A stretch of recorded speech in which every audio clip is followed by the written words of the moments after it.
हलचल TV network और आप देख रहे हैं हलचल टीवी न्यूज़। हर हलचल पर नजर।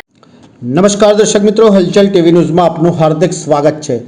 છેલ્લા ઘણા વર્ષોથી સમગ્ર આણંદ સહિત આણંદની આજુબાજુના મુખ્ય માર્ગો પર લાખો સેંકડો દબાણો ખડકાઈ જવા પામતા મોટાભાગના માર્ગો દબાણોના કારણે સાંકડા બની ગયા હતા, જેના કારણે વાહન વ્યવહારમાં અવારનવાર અવરોધ ઊભો થતો હતો। સાથે ટ્રાફિક જામ અને પાર્કિંગની સમસ્યા અને અકસ્માતની સમસ્યા પણ જટિલ બની જવા પામી હતી। ત્યારે આણંદ જિલ્લા કલેક્ટર દ્વારા આણંદ જિલ્લાના તમામ માર્ગો ઉપર ખડકાયેલા દબાણો વહેલી તરીકે દૂર કરવાનો આદેશ આપવામાં આવ્યો હતો। આદેશના પગલે વહીવટી તંત્ર કામે લાગી ગયું હતું। તેવામાં આણંદના લાંબેલ ટી પોઈન્ટથી બોરિયાવી ઓવરબ્રિજ સુધીના દાંડી માર્ગ ઉપર વર્ષોથી ખાણીપીણીવાળા સહિત લારીઓ, ગલ્લાઓ અને છાપરાવાળાઓ દ્વારા કાચા પાકા દબાણો ખડકી જાહેર માર્ગ ઉપર ગેરકાયદેસર રીતે અવરોધ ઊભો કરવામાં આવ્યો હતો, જેના કારણે સમગ્ર માર્ગ ઉપર અવારનવાર ટ્રાફિક જામની સમસ્યાઓ સર્જાવા પામતી હતી। તેવી જ રીતે બોરિયાવી પાસે પણ વર્ષોથી પત્તરવેલ, દાલવાડા સહિતના ખાણીપીણીના કાચા અને પાકા શેડ બનાવી જાહેર માર્ગો ઉપર દબાણો ઊભા કરવામાં આવ્યા હતા, જેના કારણે વાહન ચાલકો રસ્તા પર પોતાના વાહનો પાર્ક કરી નાસ્તો કરવા માટે રોકાતા હતા, જેના કારણે વારંવાર અકસ્માતો સર્જાવાની સમસ્યાઓ પણ જટિલ બની હતી। સમગ્ર સમસ્યાઓને ધ્યાનમાં લેતા જિલ્લા કલેક્ટર દ્વારા સમગ્ર વહીવટીતંત્ર, નગરપાલિકા સાથે મિટિંગ યોજી જિલ્લાના સમગ્ર માર્ગો પરના દબાણોનો સફાયો કરવાનો આદેશ આપવામાં આવ્યો હતો। આદેશના પગલે વહીવટીતંત્ર કામે લાગ્યું હતું અને દબાણો હટાવો અભિયાનની બોરિયાવી દાંડી માર્ગથી શરૂઆત કરવામાં આવી હતી, જે લાંબેલથી આણંદના લાંબેલ ટી પોઈન્ટ સુધીના તમામ નાના મોટા કાચા પાકા દબાણોના સુપડા સાફ કરી દેવામાં આવ્યા હતા। જો કે તંત્ર દ્વારા અગાઉ દબાણ હટાવવા માટે દબાણકર્તાઓને નોટિસો પણ બજાવવામાં આવી હતી, પરંતુ સ્વૈચ્છિક રીતે દબાણો ન હટાવતા આખરે દબાણકર્તાઓ દ્વારા દબાણોને ન હટાવતા તંત્ર દ્વારા તમામ દબાણોનો સફાયો કરી દેવામાં આવ્યો હતો। દબાણ હટાવો અભિયાનમાં જિલ્લા વહીવટીતંત્રની સાથે આણંદ નગરપાલિકાની ટીમ, પોલીસનો કાફલો એક સાથે નીકળતા દબાણકર્તાઓમાં ભારે નાસભાગ મચી જવા પામી હતી।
RS Prajapati, deputy engineer, national highway સબ ડિવિઝન, આણંદથી। સાહેબ, આજે જે આ દાંડી પથ્થરથી દબાણો હટાવવામાં આવ્યા છે, શું કામગીરી કરવામાં આવી રહી છે? રસ્તાની સરકારી હસ્તકની જે જમીન છે એના ઉપરના બધા દબાણ આજે દૂર કરવાની કામગીરી કરવાનું આયોજન છે।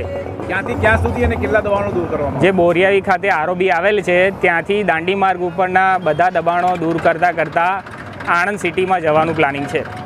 અત્યાર સુધી જે દબાણો હતા તેમને કેટલી વાર નોટિસો આપવામાં આવી હતી? જે તે સમયે પહેલાં પણ નોટિસ આપેલી છે, અત્યારે પણ આપેલી છે, અને 2 દિવસથી રિક્ષા જે તે નગરપાલિકા દ્વારા ફેરવાઈને બધાને જાણ કરવામાં આવેલી છે કે જેથી એ સ્વેચ્છાએ એમની રીતે બધું ઉપાડી લે તો કોઈને જાનહાનિ ના થાય ને માલ સામાનને નુકસાન ના થાય। કેટલા દબાણો ટોટલ હતા? રોડ ઉપરના બધા દબાણો દૂર કરવાનું આયોજન છે। અમુક જણાએ વચ્ચે દબાણો પોતાના કાઢી નાખ્યા છે, એટલે એ ઓછા થયેલા છે, એટલે ગણતરી અત્યારે થઈ શકે એમ નથી। તમારું નામ અને પરિચય? પટેલ વિનોદભાઈ દેસાઈભાઈ પટેલ, બોરિયાવી, હા, ગોધી ચોક રહેવાસી। અને અત્યારે સાહેબ રોડ ઉપર મારો ગલ્લો હતો સાહેબ, એમાં આપણે નોટિસ આલી છે, 10 દિવસ કશું લખ્યું નહીં સાહેબ, હોબરો। અને એ લોકો ક્યારે કેટલા ફૂટ તોડવાનું છે, શું છે એ મંજૂરી કોઈ જાતની સાહેબ અમને આલી નહીં, હોબરો સાહેબ। હા, તેના માટે અમારે સાહેબ કયા પગલાં ભરવો? હા, અને રોડની કશું હજુ મળ્યું નહીં કોઈ જાતનું। અને મંજૂર કર્યું પણ નહીં. નગરપાલિકાની નોટિસ અમારી કને આવી નહીં. અમારી કને ખાલી સાહેબ હાલવા આવ્યા હતા જીપ ગાડીમાં કે અમારી કને નોટિસ છે, 10 દિવસ લખ્યા છે. હા, પાન બીડીનો ગલ્લો લખ્યો છે સાહેબ. તો એના માટે અમારે શું કાર્યવાહી કરવી?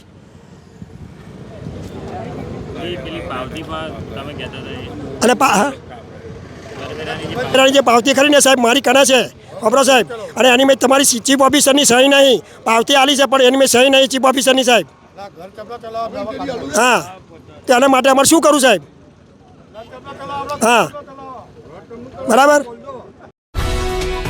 ये है हलचल टीवी नेटवर्क और आप देख रहे हैं हलचल टीवी न्यूज। हर हलचल पर नजर, हर हलचल की खबर।